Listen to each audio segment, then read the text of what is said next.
The opportunity for prosperity and connection and meaning across inside of a huge community and as almost a revolution inside the business world, I think it's possible and doable. We're going to talk and communicate for the rest of our lives.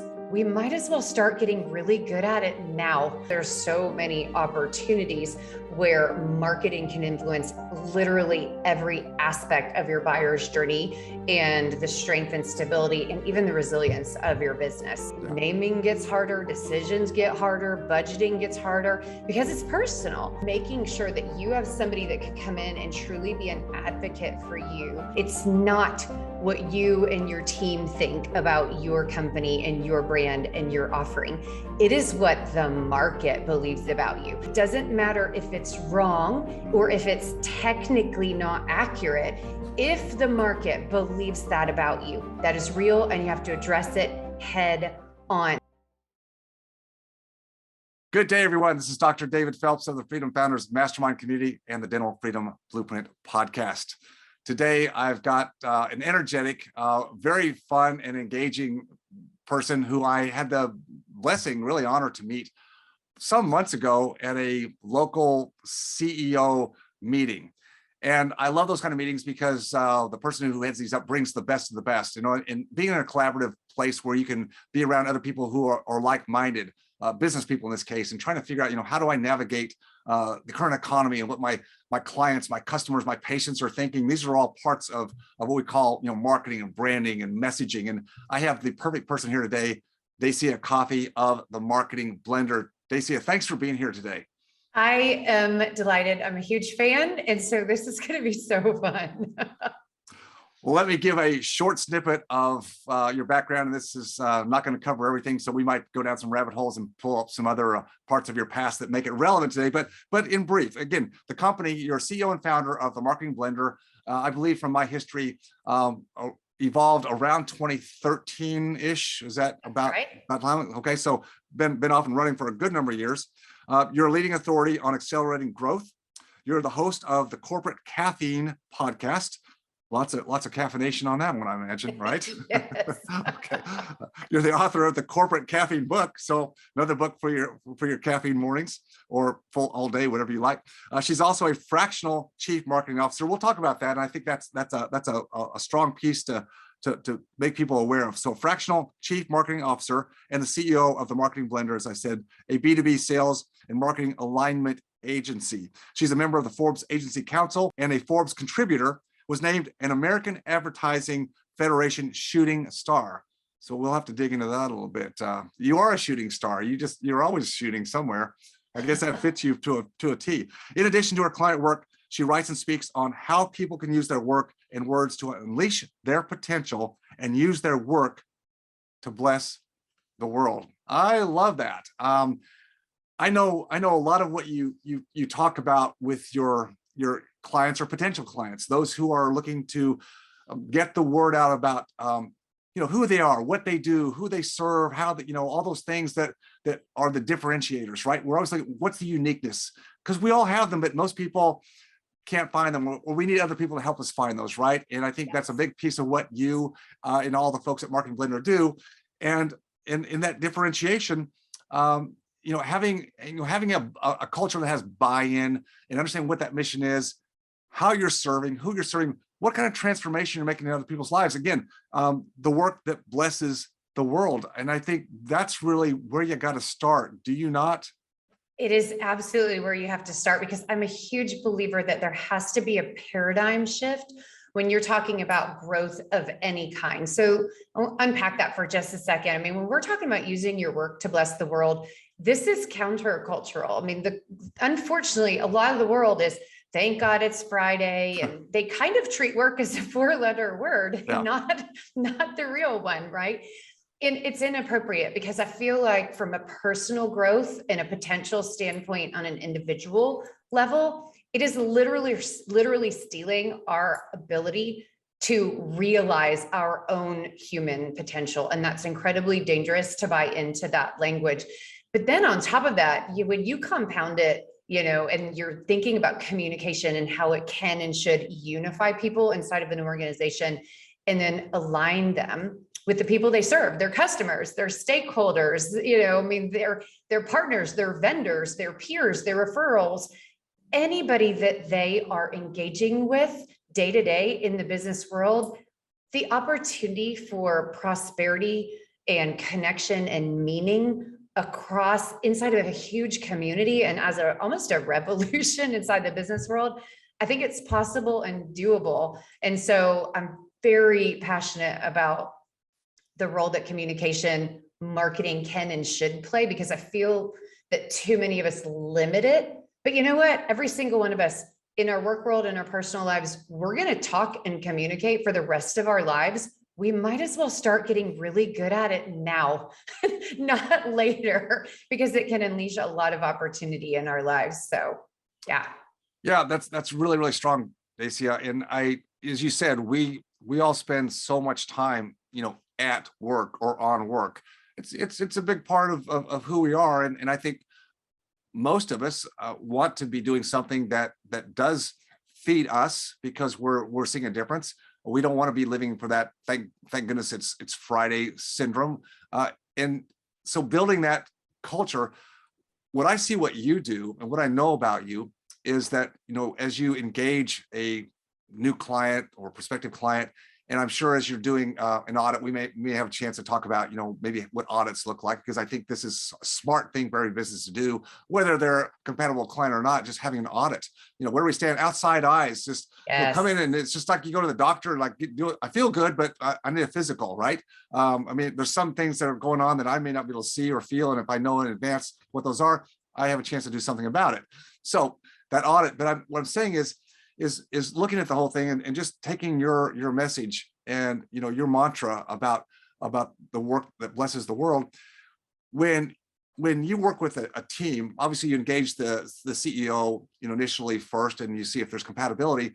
But as you work together to strategically build the messaging, the branding, and understanding who the clients are, the personas, the avatars, and look at case studies, and then you're going to bring the rest of the team in, because they're part of that. They're part of fulfillment operations, right? And that's where I think the synergy, if it hasn't happened up to now, boy, it can really start to happen now, because the clarity of like, oh, we did make that huge difference for Bob Jones or XYZ company. And well, what's the story behind that? Well, have we actually even celebrated that? What does that mean? And now you start to build buy-in, if you haven't already, with your team. And that's the first step, right? If you got that buy-in now, everything else can build from there, and you've got a machine of momentum that can roll from there. It is so true. And it's very exciting what you can learn, what team members can learn from one another in these kind of workshop environments. So for instance, we always insist that people have their best and brightest from different points of view around the customer experience. And the reason is yes, you're serving the same customer. Like, let's pretend that you're thinking about one person in particular, but each person interacts with them at a different place in the business and in a different way. And sometimes more so on a place where maybe the money conversation is tricky or delicate. And so that person is in a very specific emotional place. But then in another place, they're excited and they're confident. And when you get those people talking about what they know about the humans that you serve, the aha moments across the team where they really start embracing a servant leadership position, and now they can see a more holistic point of view of the customers and the people that they are called to serve, it feels good. You would not believe the amazing ideas that will come out of a single room, just from team members hearing that tribal knowledge that's hidden inside of everybody. And it doesn't come out until it's, in a community format, inside of that team, we're openly asking just questions that really kind of kill sacred cows. I mean, assumptions are very, very dangerous when you're working on how to best understand and predict how to serve other people. And so it can be really fun. And you're right, that is definitely where that chemistry and that unity starts. The uniqueness that each company, the culture are able to provide, again, often is not well defined or even acknowledged by even the CEO many times, just because we're busy, and we run the risk especially in good times. We've had, a bull market, in all regards, for the last, how many years, 10 years. And now we're seeing, the signs of economy, starting to falter, and potential recession, inflation, headwinds, right? We're seeing headwinds. Yes. And that's the time, actually before that time, but any time when we've had, an up market, we tend to get complacent. Yes. Profits are good. We, seem to can do no wrong, and money's cheap, and it's just everything's kind of fits together. And then we hit these headwinds and go, golly gee, now customers, clients, they're not willing to seem like to buy as much services, products, whatever it is. Seem like they're holding back. And boy, there's never a better time to figure out what your differentiators are, because you've got to be able to communicate that message. You don't want to be a commodity, is what I'm saying. You can't be a commodity when we're reaching some potential headwinds. That's why what you do in helping your clients understand what that is and create that differentiation in everything they do, the entire experience.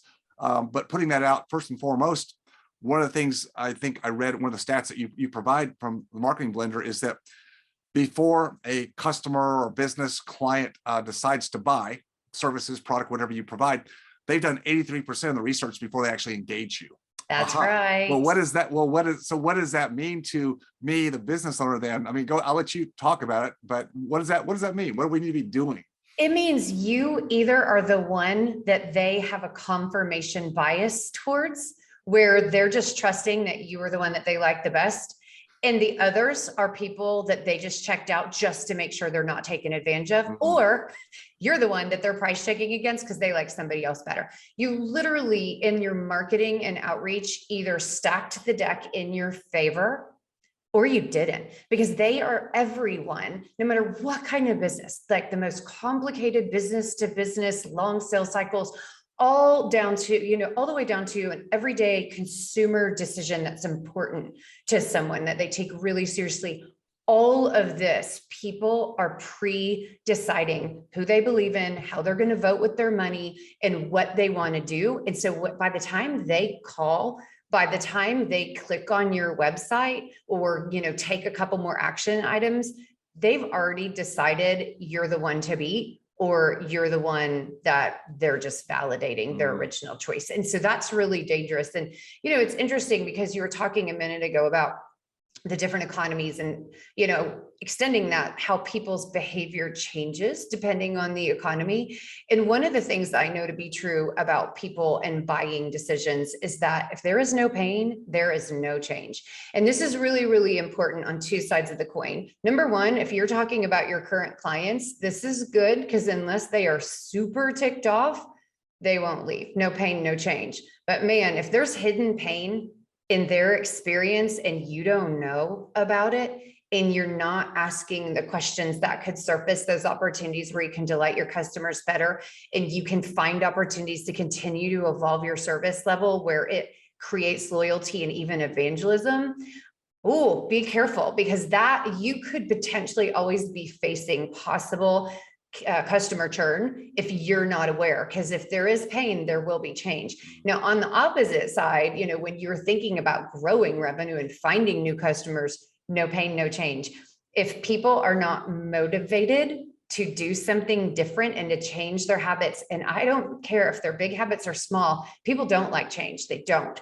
And so it's really, really important to understand. And so kind of a little funny side note and an encouragement and a challenge for your listeners is that the type of clients that we get in marketing when a recession is coming to bear or significant market, headwinds are there and people are trying to figure out how to navigate them, those clients are winners, because they're not waiting to be in pain. They're saying, let's go. I see an opportunity. I know other people are going to either delay their decision or they're not going to make changes because of fear.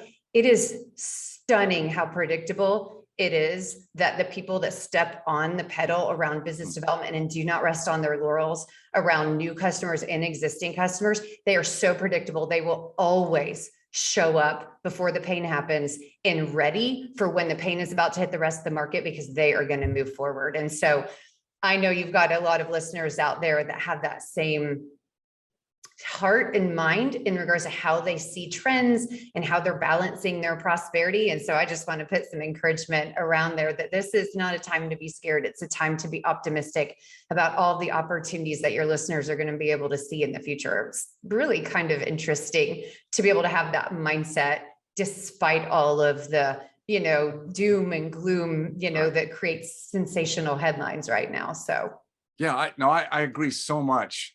Just having gone through a number of the business cycles myself, being in business and realizing a lot of people, maybe even the majority, tend to tuck down, right? So, and certainly you have to look at certain different real expenses of a business.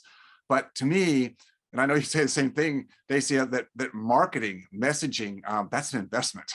it really is. And you do not want to pull back from investing, continue to always invest in your business in the right places.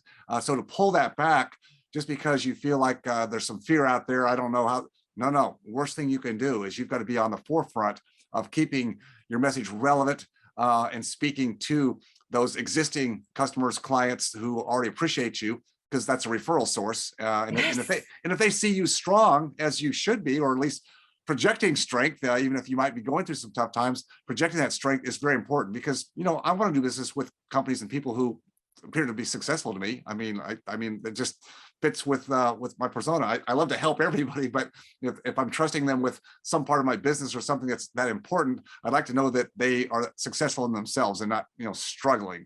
Completely agree. And it's so interesting because when you think about that, let me be clear, I'm not a fan of spending for spending's sake. I mean, you need to be very smart and very strategic about what you're spending and why, and when it will not when it will work, not if it will work. You should always know that your marketing dollars are going to work, and you predictively know why. And it's a timeline of when are you going to harvest that. So that's one thing. But the other piece about that is that when we're talking about spending, I like to broaden that definition, because you're talking about spending money, yes, but also time and attention.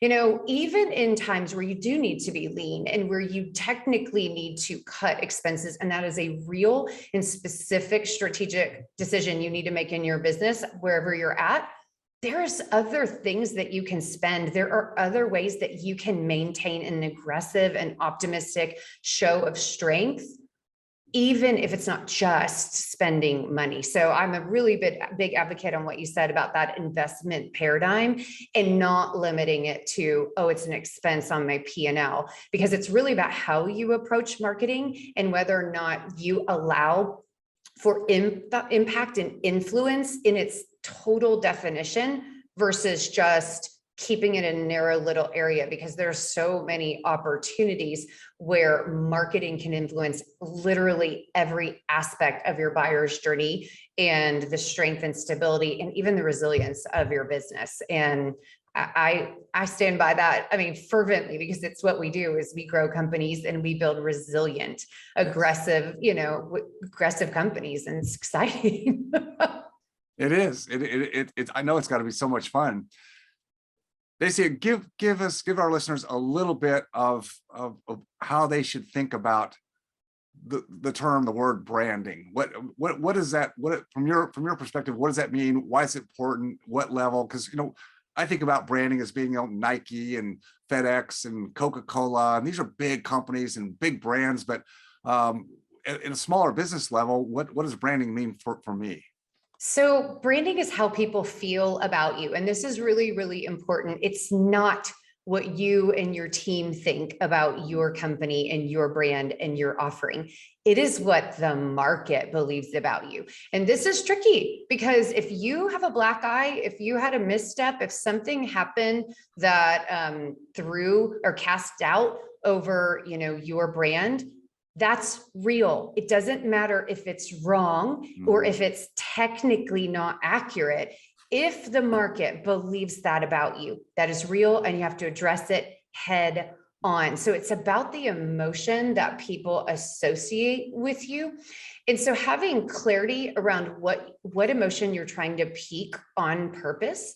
And so, provoking And I also want to challenge people, go to the thesaurus, be curious about what kind of words you can use, because so many people just go, we want to be trustworthy. So does every other business on the planet, because branding, you should be thinking differentiation, and that is to be different. It is not to be better, faster, and cheaper. Now you can build a brand on that. Heck, Walmart did. The emotion that Walmart evokes, they don't start with trust, right? I mean, they have a lot of substance behind why they're able to be better, faster, bigger. And most of us don't have that. Most of us don't have the budget to be able to propel an better, faster, cheaper, bigger strategy than anyone else. But we can sustain an emotional intelligence, an emotional perspective from the audience, because it's who we are naturally. So some companies are funny. You know why? Because the founder is funny and they have a tendency to like funny people, and there's weird things on the wall and they're quirky. Some companies are fast, and it's because there's an impatient founder and, who has no tolerance for calendars and late appointments and this, that, and the other. There's, some are sensitive, some are thoughtful, some are faithful, right? Some give their teams permission to talk to people about really deep personal stuff that in similar businesses would never happen or wouldn't be appropriate in a different culture. So I think it's important to understand that everybody's got a brand. It's just whether or not you're in control of it. And that's really important. So just taking the time to talk about what words describe you, and then using those words as decision-making criteria when you pick colors, when you choose words. Some brands can get away with swearing. Some brands could never get away with even having an informal language, but it's because you're just trying to align your communication choices with who you already are and make it as easy as possible for people to be like, yep, I know these people. These are my people. I get them. I like them. And it creates a relationship even when you're not in front of them. And David, your marketing and branding is so perfect for this. I mean, people should be paying attention to the word choices in your emails, the familiarity you put into things. I mean, you really know your market so well, and you align all of your branding and communication choices around that heartbeat of who you are. It's so consistent. It's very easy to like you and be all in on your vision and your purpose and how you help people. And so I think, of all people, you're a great example of the impact of brand and what it does for it. Well, you're very kind. Because I'm a big believer in marketing, what you do. I'm a huge fan. I, got more involved and educated around it, some many years ago, but I've just always been a huge fan and like to study it. And what I find, to your point, is as you evoke those emotions with your languaging, that when your clients start repeating many of those words back to you, you've got them you're in sync. Isn't that Feels it? So good. And your team, when they start saying similar things to you, it's so exciting. What was your big aha moment when you decided to really double down on marketing? And, what triggered you to be curious about that? Because I think that's important for people to understand why. Well, yeah. So I'm always curious. I'm always wanting to read about other subjects and things that, whether it's business or not, I just, I've always been that way. And so I got a hold of a book from, he's actually a mentor of mine today. His name's Dan Kennedy. And I got a hold of one of his books. This is like 15, 20 years ago.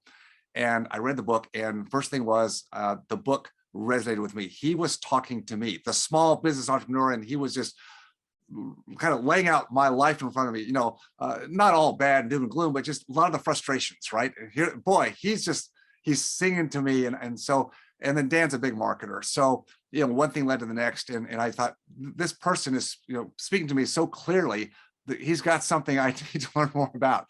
And that's where I first got my foray into what this world of marketing was all about.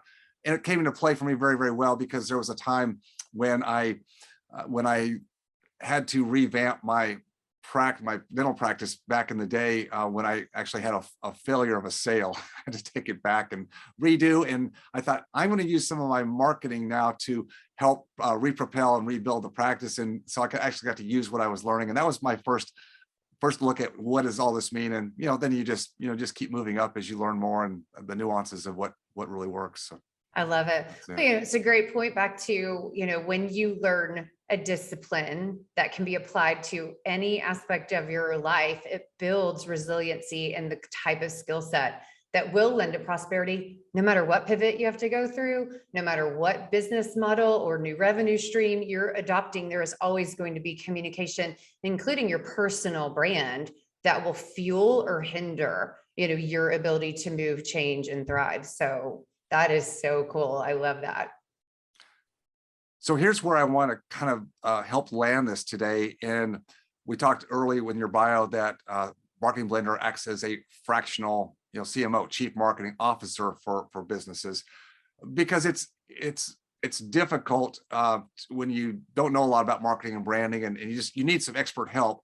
So fractional means you're able to serve a lot of customers, where they are and what their needs are. And you kind of build a suit, right? After you do an audit, you want to make sure there's compatibility. But once there's compatibility, you kind of build a suit, and you offer a lot of different aspects of the whole realm, the whole umbrella of online marketing, is from videos and social media and website help, and whether you're doing podcasts, but building the branding, the messaging, and so that you've got entirely incorporated and congruent was what I would say. So talk to me a little bit, and to our other listeners about again specifically how does Marketing Blender, how do you work with clients once you do an audit and see if there's a place to begin with? Just give us a little bit of what that looks like for people. Yeah, thank you for that question. First and foremost, it's just super practical. The reason that term fractional is in front of Chief Marketing Officer, just like other professions, is it's because it's for a fraction of the cost. It's a reasonable expenditure on somebody that is seasoned, experienced professional. So specifically though, what you should expect anytime that you work with us or any sort of fractional executive, especially in the marketing space, is shedding some light on blind spots. You talked about an audit earlier. That is so important. I will speak to my own business. Goodness, I'm in marketing. We're launching other divisions and models all inside of marketing, but when we're close to it, naming gets harder, decisions get harder, budgeting gets harder, because it's personal, right? And it's right in front. And so, making sure that you have somebody that could come in and truly be an advocate for you, including in the face of your own emotions and your own personal preferences, is a really big deal. And that's why an executive is a good choice, because an employee, their main job is to not get fired. And there's nothing wrong with that. But when you need a truth teller, you need to check the type of relationship that you're engaging with, because a fractional CMO, I'm fired if I can't grow your company.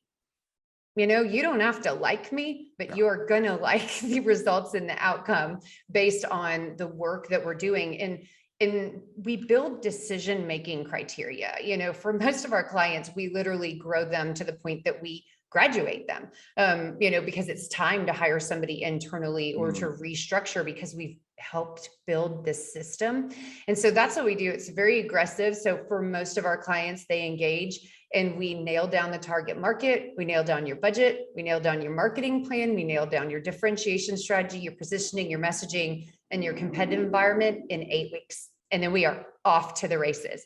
And so for 8 weeks, we ask clients to slow down so that they can aggressively speed up. And we put your best people, your leadership team, your best client facing people in the room in order to get everybody aligned. Because what we want to avoid is having a CEO where all that tribal knowledge is locked in his head, and then he's responsible for figuring out how to communicate that to is not going to happen.